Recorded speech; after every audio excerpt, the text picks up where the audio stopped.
Well, let's start looking out in Delphi on this Friday morning where you can see things are looking a bit snowy for us there. Yeah, we mentioned Delphi. Of course, that's where we are awaiting the sentencing of Richard Allen later this morning in the Delphi murders case. But right now, we're seeing some of that snow we've been talking about. Chuck, you're here with us this morning. You've been warning us about this for a couple days, and now it's here. If you saw Angela last night, this is exactly what she said would happen at about the time. So now what we're seeing, ladies, we're seeing the temperatures drop to the north of Indianapolis, like 4 degrees in an hour.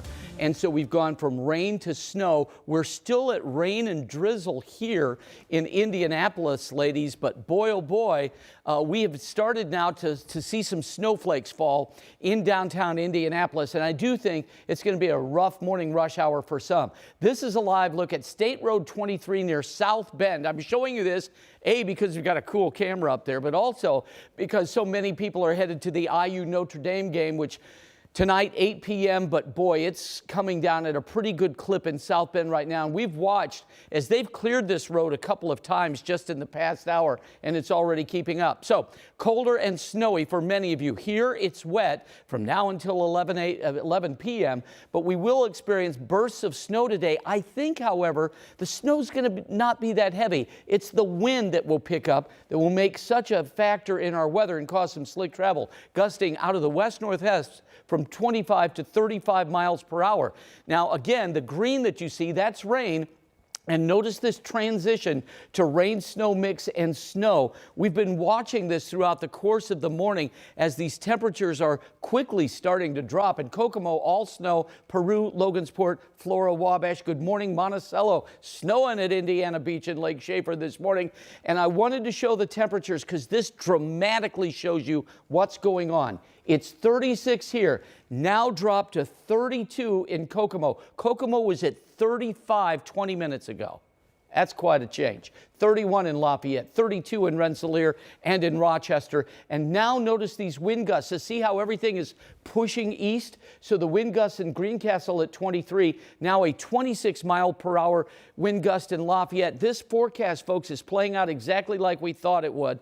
Not really good. Be careful, take some extra time getting to work or school. Snow showers 33 today. Weekend looks a little bit better, but still cold. 34 degrees for the Colts game and 18 for the Tailgaters on Sunday. Now, let's take a look at traffic. So far, so good. Everybody is behaving on the roads, keeping some space in between them and the person in front of them. This is I-65 at Remington. This is an area that we've been showing you this morning at the rest park there. It's very well lit. They've already cleared this a couple of times, but the snow continues to come down. This is that area near South Bend, again, where there's snow. But what about the Indy metro area? Most of our roads are wet right now. That's the area of green. We're starting to see the potential of patchy ice on 74 west of Brownsburg and then west of Timpton and east of Frankfort. So that area that will take you up towards Delphi, Flora, Monticello, Monon. That's where we're seeing patchy ice right now. Be careful out there. We'll update you on weather and traffic and the airport, too, in just a few minutes. All right, Chuck, we'll see you then. Happening in just a few hours, Richard Allen will be back inside the Carroll County Courthouse to learn his sentence in the Delphi murders. Allen was found guilty on murder charges for killing Abby Williams and Libby German in 2017. This morning, Matthew Foltz is joining us live in Delphi at the Carroll County Courthouse with more on what we can expect today in court. Good morning, Matthew. Good morning to you both. In just 3 hours, Judge Gull will hear from both the state and defense, as well as impact statements from the families of Abby and Libby before she makes her final decision on a sentence for Richard Allen. Now, Allen stands convicted on 4 charges. 2 of those are felony murder, meaning he murdered Abby and Libby while committing the crime of kidnapping. The other 2 charges are for knowing murder. That means he knowingly murdered Abby and Libby. Each of the charges carries a sentence of 45 to 65 years behind bars, but Allen can't be sentenced 2 times for the same conduct of murder. 13 News legal analyst and criminal defense trial attorney Katie Jackson Lindsay sat down with us and explains. Take a listen. If she gives him the minimum on Abby and she gives him the minimum on Libby, that's a life sentence for Richard Allen because that's 90. And even 75% of 90, that's a life sentence for Richard Allen. Now, Allen likely faces between 90 and 130 years behind bars if Judge Gall sentenced him consecutively. We also learned yesterday that Allen's defense team filed 3 new motions ahead of today's sentencing. They are preparing to appeal and a second trial. Meanwhile, coming up at 6:30, we'll break down what each of these motions means ahead of today's sentencing. So more on that coming up at 6:30. Ladies. Thank you, Matthew. And we will be breaking down all the developments from today's sentencing on WTHR Plus. A reminder, you can watch our Delphi debrief later on tonight. That's available to stream on demand. Just download our free streaming app, whether you have Fire Stick or Roku or Apple TV. At 6:05 right now, IMPD is investigating a deadly crash happened on the north side of Indy. We got to the scene just after it happened. This was near 79th and Meridian. Police tell us that one woman died from her injuries and the other driver is cooperating with police.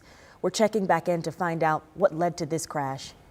6:06 now, police are investigating another crash that killed at least one person on Indy's west side. We want to show you the scene last night near Rockville Road and Raceway Road. We spoke to people who lived near that area. They say that area sees a lot of problems when it comes to reckless driving and speeding. It's horrific. We've had a gentleman pass away from this, and if my younger brother's about to start driving, for all I know, this could be him in a couple of years, and that thought horrifies me. So this morning, we're working to find out what led up to that crash. We'll keep you updated. Also this morning, IMPD is investigating another police-involved shooting. This is the second one just in the last week. This latest incident happened on Indy's west side after IMPD says a man carrying a gun and a machete shot a woman. Our Logan Gay spoke with one of the woman's roommates who said the man who shot her was in their shared home for hours prior to that shooting. Then the roommate heard gunshots. There was no arguments, no nothing. It was just, normal day. And all of a sudden he just started shooting bullets up in the house. My thought was running for cover. And the shooter ran out the back door. Now, police say the man continued firing the gun outside. When officers confronted him, they repeatedly told him to get on the ground. But even once he did, he continued reaching for his weapon, which is when one of the officers shot him. Well, he was later pronounced dead at the hospital. At this hour, we know the woman is stable at the hospital as well right now. We also spoke with IMPD Chief Chris Bailey, who says while they don't yet know the exact circumstances that led up to this, there needs to be a change with how conflicts are handled in Indianapolis. The police shooting before this one happened last Thursday near 465 and West Washington Street. Police say a man was grazed by an officer's bullet there after he experienced a mental health crisis and shot at officers. That man is expected to be okay. No IMPD officers were injured in that shooting. Your time is 6:08. This morning, we're getting new insight into efforts to cut down on violent crime here in central Indiana. So the Indiana Crime Gun Task Force, it's a multi-agency group that's focused on getting illegal guns and drugs off of Indiana streets. And this year alone, they've investigated more than 150 leads, arrested more than 230 people, and seized more than 270 illegal guns. The agencies involved in the task force say one of the biggest tools at their disposal is ballistic evidence, because this connects guns to multiple crimes across the state. Some of the Nibin guns that we've got have been used in 5, 10, 15 different incidents. And then once we get off the street, all of a sudden that neighborhood no longer has a shots fired problem. Another big focus, they say, is seizing machine gun conversion devices. This year, the task force has confiscated about 20 of them, and they're often made with 3D printers. Your time is 6:09. This morning, we are getting a better idea of how much more money Indiana is going to need to take care of our highways and bridges across the state. So the question is, where's this money going to come from? Well, a group of lawmakers say that the legislature is going to have to figure that out sooner than later. So our partners at the Capitol Chronicle were at the State House hearing about this, where a transportation task force made several recommendations. Yeah, and among them, increasing investment in state and local roads and finding new sources to pay for it. A report earlier this year found almost a third of Indiana's roads are in poor condition, and the state faces about $2.4 billion shortfall to replace them over the next 10 years. Well, Capitol Chronicle reporter Leslie Bonilla Munez told us that our roads deteriorate quickly because of so much freezing and thawing. Road maintenance is really important because that damage costs exponentially more to fix. At some point, it costs too much to fix and you have to replace the whole road. So I think that's why there's a little bit of urgency behind this. Now, at the same time, much of the money for our roads right now comes from gas taxes, and that money is projected to drop as more people are switching to electric or hybrid cars.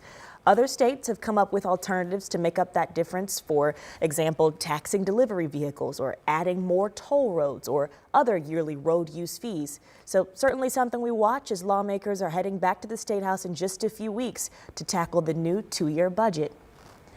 Happening today, it's the 25th annual Bleed Blue Blood Drive, I should say, and the Versiti Blood Center of Indiana is partnering with the Colts to make this happen. And it's much more than just a blood drive. This year, guests can meet Colts players, cheerleaders, Blue will be out there, plus there will be holiday activities, so Santa might be out there as well.